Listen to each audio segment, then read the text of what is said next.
So today we are going to be solving exponential equations. Yes, or last class was solving logarithmic equations. Today is exponential. Now today should go even better than last class because you've been exposed to exponential rules before, right? Exponent rules. So let's go over those. You don't have this document here, but let's go over the rules just really quickly because in Algebra 1 they should have taught you this. Should have. So here, we're dealing with exponents. All of these rules deal with exponents, just like last class we learned about logarithmic rules, right? So here, when we have x raised to an exponent times x raised to an exponent, what do we do with the exponents? You add them. So it's going to be x raised to the a plus b. What about if we had our power rule here, x raised to the a power, and then the whole thing raised to the b power? What do we do with the exponents there? Wait, what? You multiply. So you're thinking log rules. They're a little bit, exponent rules are a little different than log rules, okay? Here we just multiply the exponents. So it's going to be x raised to a times b. What about if we're dividing exponents? You what? Yes, so this is x raised to the a minus b. What do we do when we have a negative exponent?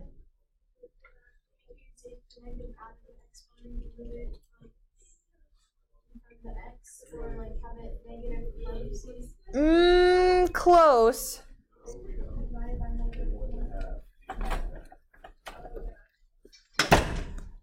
What you can do, how you can rewrite this, is by putting the x in the denominator. So this is actually x raised to the power of a in the denominator. These two things mean the exact same. Whenever we have an exponent, we can rewrite it, a negative exponent, we can rewrite it in the denominator with no more negative. Does that make sense? And what about 0? X raised to 0. Always 1. Are some of these familiar to you? Yes. Ringing a bell a little bit? No. All right. The only one that I think maybe you've forgotten about is probably the negative exponent. We'll see. All right. So you do have this piece of paper here. We're being asked to solve for variables that are in exponents. So we're needing to apply the exponent rules to these problems. Now, this first one, we didn't go over in our exponent rules, but this is very similar to a log rule that we had. Both the left and the right side have the same what? The same base. They have the same base of 4, right? What do you think we can do here? We can just set the exponents equal.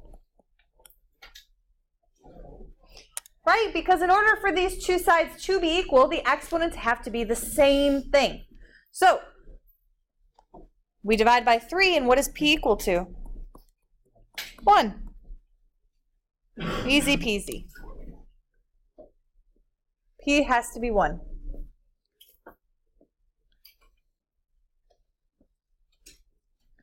Now, we're being asked to solve these first 4 using properties of exponents. So, in the past, how have we solved for number 2? What do we do to get something out of the exponent? Log rule. And we'll do that next. But can you think of another way to solve this? Not divide by 3, because this isn't 3 times the exponent, it's 3 raised to the exponent, right? No. Think about what 27 can be rewritten as. What can 27 be rewritten as that would have the same base? So does 3 times 9 have the same base? A base number is a number raised to an exponent. Does that have the same base as 3 raised to negative n plus 2? What number does have a base of 3 that would be equal to 27? There it is. We can rewrite this as 3 raised to the power of 3, right? 3 cubed is 27. So now, how do we solve this? We have the same base, right? And we just write negative n plus 2 is equal to 3. So what is n equal to?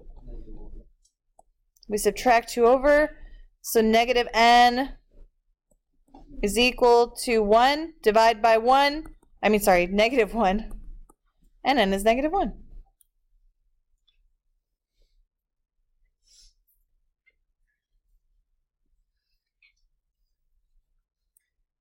Now here it gets a little bit more tricky, just a little. Do I have the same base on number 3? No. Can you divide it to make them have like GCF? Kind of. What you should be thinking is, okay, 27 we just learned in the previous problem can be rewritten as what? 3 cubed. Could 81 possibly be converted into a number with a base of 3? What? 3 to the power of 4 is 81. So I can rewrite these as 3 to the power of 3. Now this, I'm going to write this, but you don't have to. 3 raised to the power of 3 raised to 2 minus m. What did we say we do with these two exponents if we have something raised to another power? Multiply. So this is just 3 raised to the power of 3 times 2 minus m. Set equal to, what can we rewrite 81 as? 3 to the power of 4 times negative 3m. So, what can we do to solve? Right, we cancel the bases and distribute here. So this becomes what? Set equal to? Beautiful. And I add 3 over. And I divide by negative 9. So what is m equal to? Negative. Beautiful.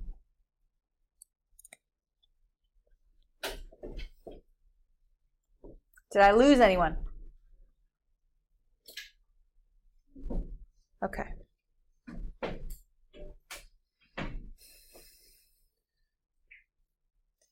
And let me give a second more to copy this down.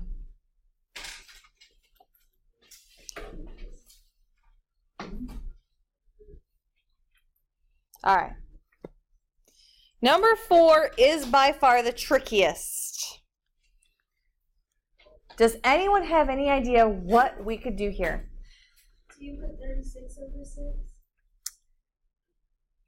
You mean like convert 36 into a base of 6? Yes. Yeah. Any ideas? Can you do the 1/6 power of something to get 36? No, because that would be increasing the size of that. We don't want to increase the size. I'll give you a hint. This left-hand side is going to remain the same. We want to convert 36 into something that is a fraction with a base of 6. What can 36 be rewritten as? 6 squared, okay. So I have 1 over 6 raised to the power of r. Now, we didn't go over this one, but whenever you have a fraction raised to a power, you're raising both the numerator and the denominator by the same thing. So if that r was 2, that it's 1/6 to the power of 2, that would be 1 raised to the power of 2 and 6 raised to the power of 2. So here, if I put r on both the numerator and the denominator, what is 1 raised to anything? Always 1. So the r doesn't need to be rewritten on the 1. we can just put it on the 6.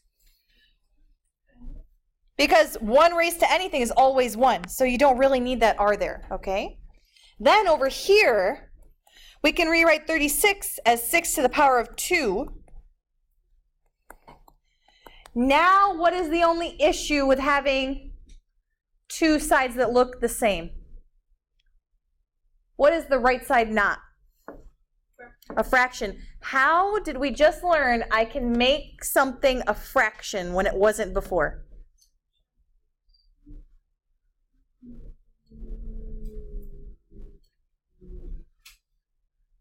You have to put like a 1 over it? Yeah, how? Can I just, oh, boom, put a 1? Yeah. What do I have to do to the exponent? You have to Ah, make it negative. And then it goes in the denominator. You can just put a negative. Because you're putting a 1 over it. You can't just do this, right? Oops, sorry. Oh my gosh. You can't just do this. That would be changing the value. But if I put it over 1, we learned that this is the same thing as putting it in the numerator and changing the sign. So this is the same as this, which is what we had before. Does that make sense? Okay, so now, how do I finish solving this? You cancel out the 1/6, right? And we just have r set equal to negative 2r minus 3.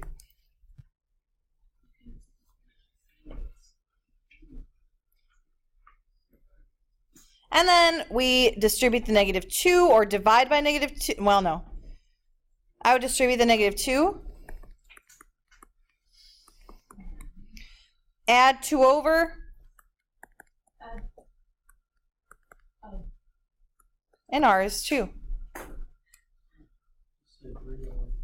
Huh? So I know that this really confused a lot of you, what I did here with the canceling. So what I want to show you, this is not part of the problem. But what I want to show you right here is if we had 1 over 6 raised to the x power and 1 over 6 raised to the second power, what value of x would make both the left-hand side and the right-hand side equal? 2, right? It has to be 2. What did you just do there in your head? You set the exponents equal. That's all that we did here. Even though this looks different than what we've been doing before, the way that this is written, 1 over 6 raised to r and 1 over 6 raised to negative 2 times r minus 3, the only way for these sides to be equivalent is if the exponents here are equivalent. That's why we set them equal. Does that make sense? Did I lose anyone? Anyone have any questions about this? Yes, Sorry, go ahead.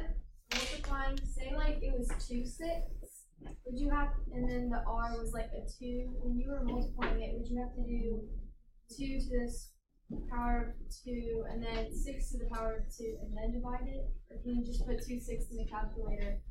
And, I don't know if it's making any sense. I don't know. I can't follow your train of thought here.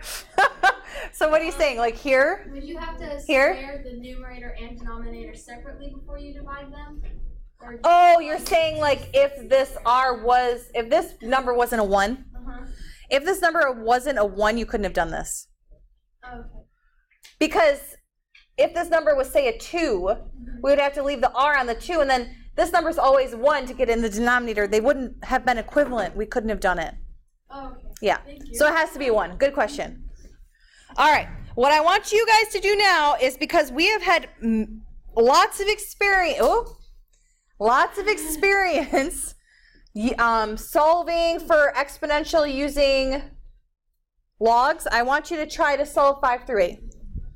You guys go ahead and try to solve for the variable using, what would you use here on number 5 to solve for p? Log roll. You log roll it, right? You get the exponential term all by itself, which it is in number 5, and then go ahead and log roll to convert into a logarithm. Go ahead and do 5 through 8. For number 5.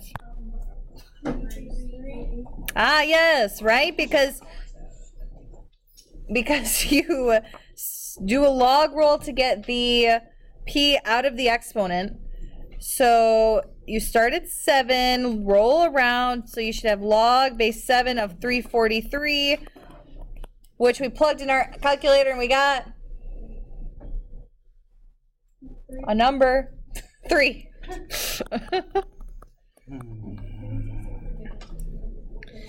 And then number 6, what did you get?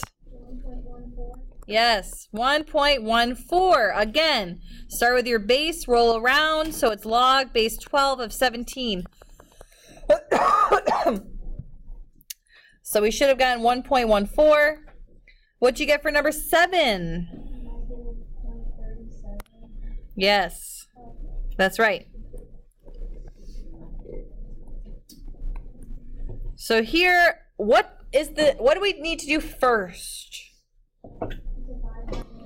Yes, you need to get the exponential term all by itself. So 6 raised to -4n is equal to 43/3. Then we go ahead and log roll.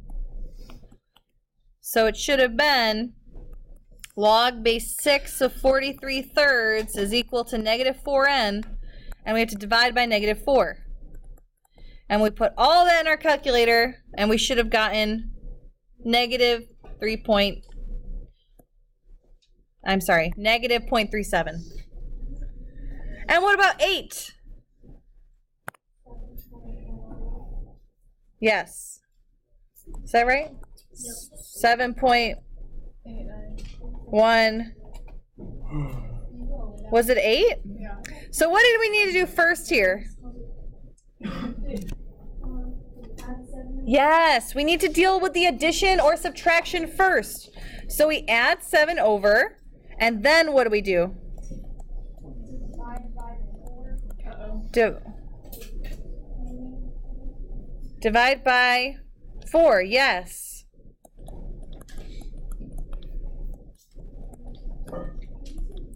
So we have e to the 1.3r minus 8 is equal to 7/2. We log roll, and we get log base e. Now, what is the same thing as log base e? ln. So ln of 7/2 is equal to 1.3r minus 8. We add 8 over.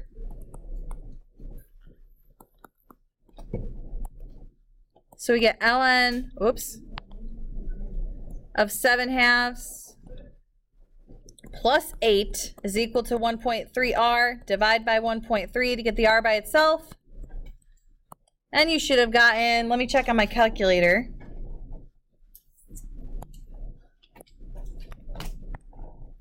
Let's see here. ln of 7/2 plus 8 divided by 1.3. Yeah, oh no, 7.12 it should have been. 7.12. Right, that's all about the, that's all about rounding here. The 7 after the 1 makes the 1 round up to a 2. So 7.12 should have been our answer. Yeah, what the heck? Any questions on that one? It's just a lot of steps, right? Just make sure you're keeping track of your steps. Now, I think that you can figure out these word problems. Let me just tell you that N0 there, I don't know why they wrote in that notation. They probably should have put parentheses around that 0. This is just your initial population. 0? No, the end of the 0 is where you should put your initial population, okay? And then we're trying to solve for the population at the year 2020. How many years later is that from the initial 2010? How many years? 10. So our t is what here, do you think? So I'm plugging in the initial value. I'm plugging in 10 for t. What else am I plugging in? 4.3%. Now, here's the question. What do I convert that into? Point 0.043. Do I put a 1 in front? Yes. So are we compounding yearly anymore? Remember, what did I tell you the E is used for in real life? What do we use the E for? Compounding, starts with a C. Continuously. So if we're compounding continuously, E already recognizes the growth, okay? We don't need to put 1.043. It already accounts for it. So all we need to put in our equation for the rate is the actual rate, 0.043. You never put a 1 in front unless you're creating your own equation, okay? Does that make sense? So when we are using E, you do not need to add a 1 in front. All right, go ahead and you guys finish 9 and 10.